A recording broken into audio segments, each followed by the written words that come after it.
There's a small town in northern Colombia where the inhabitants are the descendants of the first officially free former slaves in all of the Americas, and today they speak Palenquero, the only surviving Spanish-based creole in all of the Americas. Which, I get that sounds weird and kind of clickbaity, at least it did to me initially, because you'd think there'd be more Spanish-based creoles in the largest Spanish-speaking continent on Earth, especially because there's also like 57,000 English-based creoles out there, but no, this is literally the only one, at least still spoken today.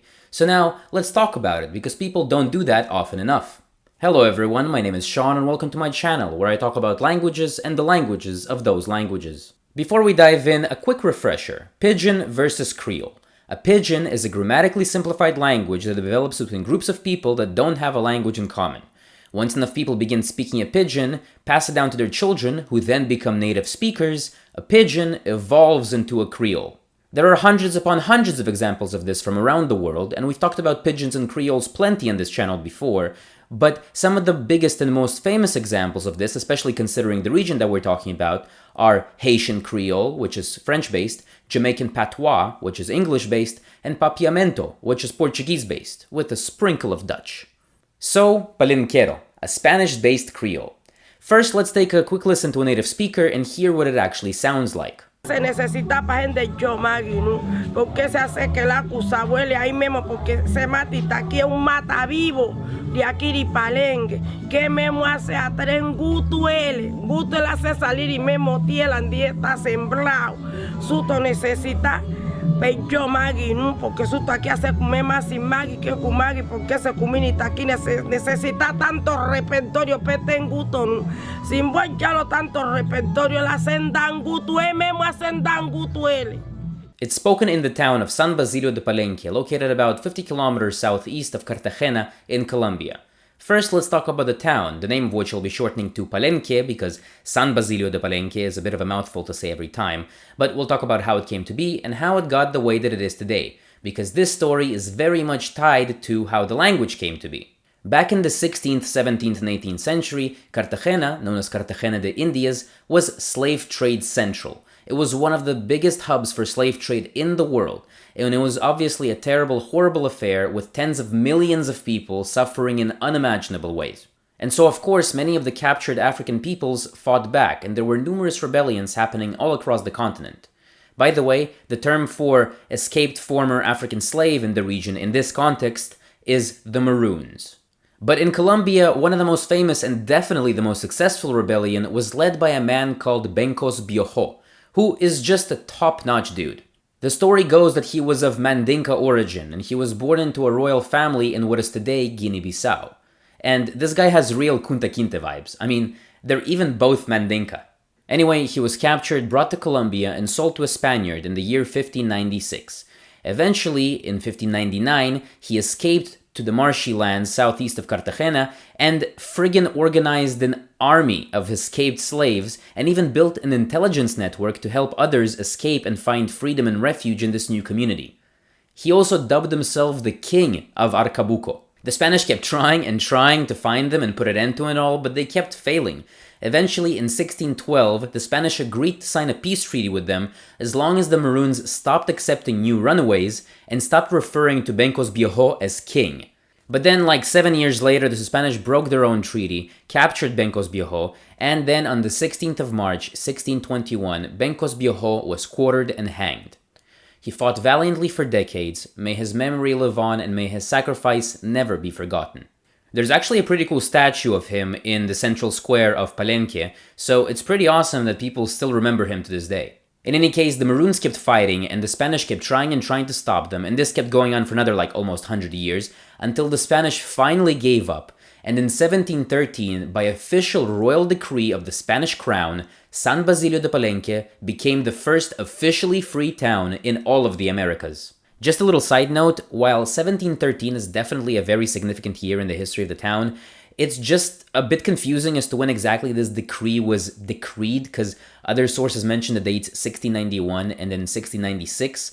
Also, it's not 100% certain that the Bencos Viejos started specifically San Basilio de Palenque, because there were several other villages of runaway slaves in the region back then, and also the decree was issued almost 100 years after his death. But nevertheless, San Basilio de Palenque specifically is definitely the one that became the first officially free town in the Americas, and where the creole of Palenquero developed. Now, despite the town becoming officially free and even being incorporated into the Mahates district of Colombia in 1772, back then a part of the Viceroyalty of New Granada, it was still quite isolated from the rest of the country, and because of its reputation, the community there was tolerated, but it wasn't exactly integrated into the wider Colombian community.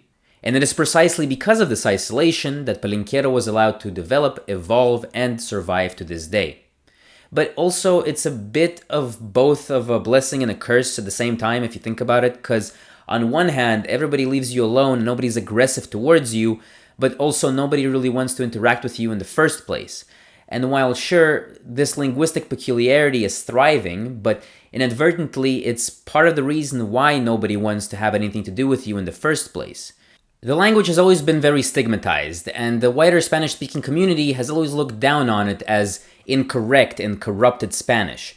And because of that, people were ashamed to speak it and hesitant to pass it down to the younger generations. When it comes to the number of speakers, according to the Ministry of Culture of Colombia in 2005, there were approximately 7,500 people who identified as Palenquero, and out of those, approximately 2,700, or 37%, could speak the language. But in the 2019 national census, the amount of people identifying as Palenquero remained roughly the same, while the number of speakers increased to around 3,500 people, which is great news.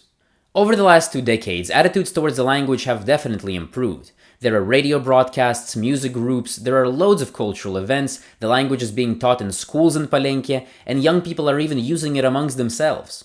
And there are a few other events that have contributed immensely to an increased sense of pride in the community towards their language, culture, and traditions. One of these factors is the fact that in 2005, San Basilio de Palenque was declared a masterpiece of the oral and intangible heritage of humanity by UNESCO.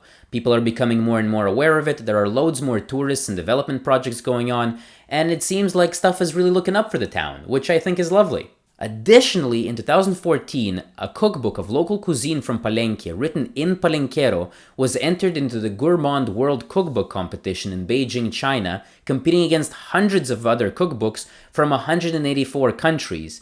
And the Palenquero book, called Cuminari Palenque Pato Paraje, actually won in one of the categories and took home an award nicknamed the Oscar for Gastronomy, which is pretty damn incredible, and you can definitely see how something like this can increase pride in the community. Now let's talk about the language itself, how it developed, what makes it so unique, and also probably the most important factor when it comes to destigmatizing the language and the community. We've already listened to a native speaker of the language, but I also want to quickly read you a small paragraph in Palenquero with a Spanish translation next to it, just so you can more easily visualize the differences we're talking about. Tata suto lo que arriba cielo, santificaros en da nombre si, mini a reino si, hace nyo voluntad si, ahí tiela como a cielo, nda suto ague panerito Maria, pedona ma fata suto, asina como suto a se pedona, lo que se fata suto, nureja sujo caí andi tentacion nu, libra suto rima. Amen. So, over 90% of the vocabulary is based on Spanish, and the further few percent is based on Portuguese. So, where does the rest come from, and why is it so difficult to understand? Well, the first researchers who began studying the language didn't really know the answer to this question either. Neither did even the Palenqueros themselves. They didn't know where their ancestors came from or what language they spoke. This is because during the slavery years, the slavers, unfortunately, didn't really bother recording where the people they kidnapped and sold into slavery were from. And after hundreds of years of slavery in the New World, after generations of traumatic experiences, families being separated, and native culture suppressed, the Palenqueros had completely lost the knowledge of where their ancestors came from. That is until a bunch of linguists, particularly this guy, Armin Schwegler, who is an absolute legend, and you should definitely check out his TEDx talk on Palenquero, link in the description below, discovered some clues that would lead them to understand the true origins of these people. The first major clue was the few hundred words of unknown origin, definitely not Spanish, and presumably some sort of African language. For example, the word for cattle, ngombe, the word for snake, nyoka, The word for money, buru. The second major clue was a particular funeral chant, which all Palenqueros knew to recite by heart at funerals, but nobody knew what it actually meant anymore. They just kept the tradition going for generations despite the actual translation being lost. Sort of like using Latin in church nowadays. Sort of. The chant is Chimancongo, Chimaluango, Chimariluango de Angola e. Once they translated the chant, it turns out it meant from the Congo people, from the Luango people, from the Luango of Angola, I am. Afterwards, working with a team of geneticists who took DNA samples from various parts throughout the African continent, they zeroed in specifically on the Luango coast bordering the Old Kingdom of Congo and modern-day Angola, confirming the linguistic hypothesis. Turns out that these words of unknown origin, as well as a few other interesting grammatical constructions which we'll get to in a second, originate from the Kikongo language, which is still spoken today by about 6 million people. How awesome is that? A group of researchers were able to ascertain the origins of the ancestors of a whole community of people who had lost this knowledge for hundreds of years. And now they have it once more. Anyway, when it comes to grammar, Palenquero doesn't really have any grammatical cases, nor any grammatical genders. Spanish nouns and adjectives just sort of default to the masculine form, so for example, lengua africano, not africana. Then we have the plural marking particle ma, and its job is to make more of something. For example, the word for chicken is ngaina, but chicken's plural is ma ngaina. Door is poeta, doors is mapueta, and so on. Palenquero also has an interesting set of copula. A copula is basically a connecting word, usually a form of the verb be. So for example, is a copula. If you've ever studied Spanish before, then you'll know that Spanish has ser and estar, one mostly for permanent things and one mostly for non-permanent things. Palenquero has a total of 4 of these, and I'll demonstrate them with examples given on Wikipedia. So first we have the copula e, which is used for permanent states, sort of corresponding to the Spanish ser.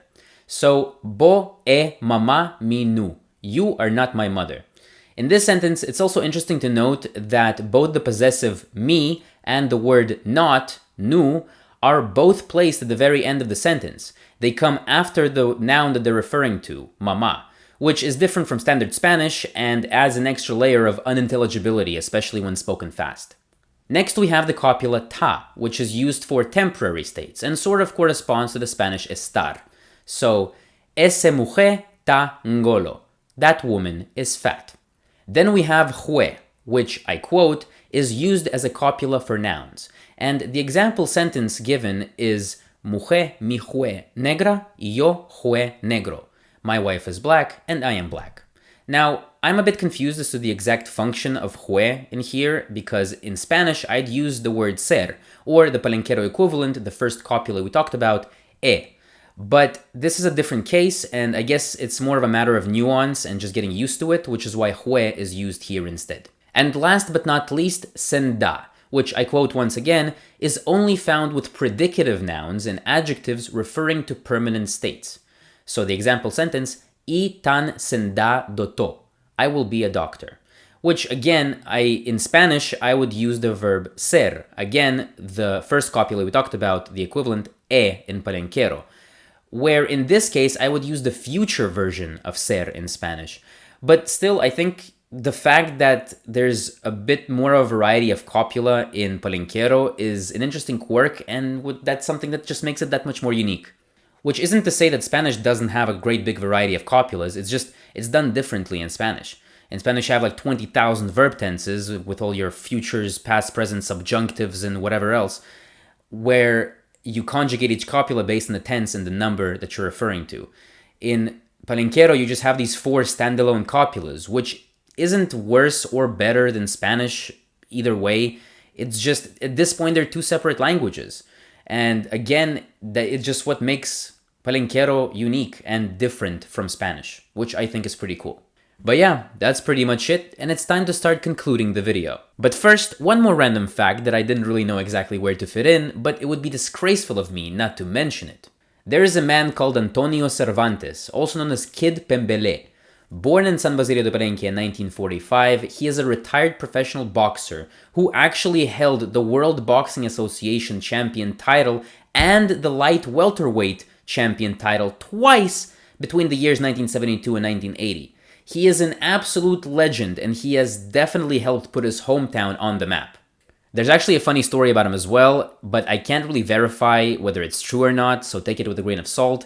But allegedly, the son of Colombia's president at the time of Cervantes winning the world championship actually befriended him, and that was the reason why electrical lines were first extended to San Basilio de Palenque in the mid-70s, and people finally had electricity because of that.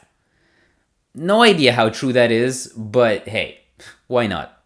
I hope you enjoyed this video and learned something new. If any Palenquero people out there are watching, I hope your language and culture survives and thrives for 1,000 generations more. I cannot wait to visit your beautiful town and experience the incredible culture for myself. And definitely try some of that award-winning cuisine because my god, it looks delicious. Also, just a random thought, wouldn't it be pretty cool for someone to organize a sort of like a birthright type trip for the Palenqueros to actually travel to the Luango coast and interact and connect with the locals there and kind of learn about each other's cultures? I don't know, I feel like that'd be a pretty awesome thing to do.